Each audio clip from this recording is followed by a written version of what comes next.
আসসালামু আলাইকুম dear audience.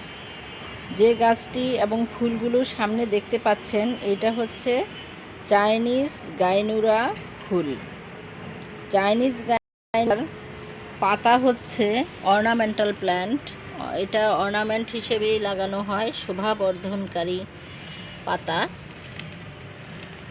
এই এক সময় ম্যাচিউর হলে সেটার স্টিক বের হয়ে ফুল ফুটে।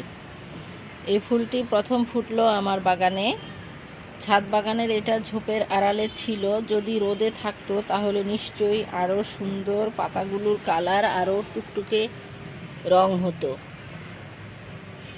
তো যাই হোক, এটার গোড়া থেকে অসংখ্য ডাল বের হয়ে চারা হয় এবং এটার পরিচর্যা স্বাভাবিক, বিশেষ কোনো যত্নের প্রয়োজন হয় না। এই যে এখানে কিছু ডাল কেটেছি, গোড়ার কন্দ থেকে কিভাবে চারা বের হয় আপনারা দেখতে পাচ্ছেন। অনেক সুন্দর করে গোড়ার কন্দ থেকে চারা বের হচ্ছে। যেমন আলু গাছের শিকড় বের হয়, আলু, মিষ্টি আলু বা কন্দজ ফসলের শিকড় বের হয়, সেভাবে এটার শিকড় বের হচ্ছে এবং অনেক সুন্দর করে হচ্ছে। এমনকি এটার কাণ্ড কেটে লাগিয়ে দিলেও কাণ্ড থেকে চারা হয় আর কাণ্ড থেকে শিকড় বের হয়। যে কাণ্ডটা মাটিতে ঝুলেছিল গাছটি হয়ে, সেটা কেটে ভাগ করেছি, আলাদা অন্য জায়গায় লাগাবো।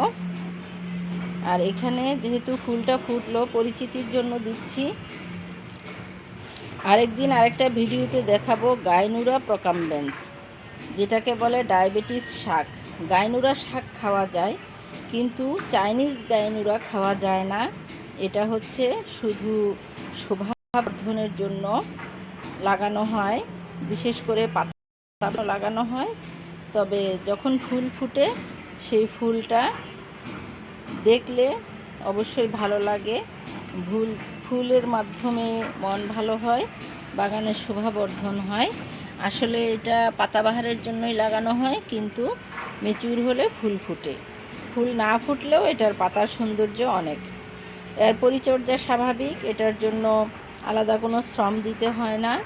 একটু খেয়াল করে মাটি, পানি এবং জৈব সার, গৃহস্থালী জৈব সার দিলেই হয়। এবং এটা প্রচুর রোদে থাকলে ভালো হয়। যেহেতু অনেক গাছের আড়ালে ছিল, রোদ ছিল না, সেজন্য এটা একটু দুর্বল টাইপের হয়েছে। কিন্তু যদি আমরা এটাকে রোদে দেই, এখন থেকে এটাকে আমি রোদে এনে রাখবো। গাছ গোছানোর জন্য এক পাশে জড়ো করে রাখা হয়েছিল ছাদ বাগানের কাজের জন্য। তো এখন এটাকে রোদে নিয়ে আসলে পরে অবশ্যই আরও সুন্দর, তরতাজা হবে এবং অনেক পাতা সমৃদ্ধ হবে। তো বন্ধুরা, ভালো থাকুন। একটি চাইনিজ গাইনুরার ডাল সংগ্রহ করে লাগান। আল্লাহ হাফেজ।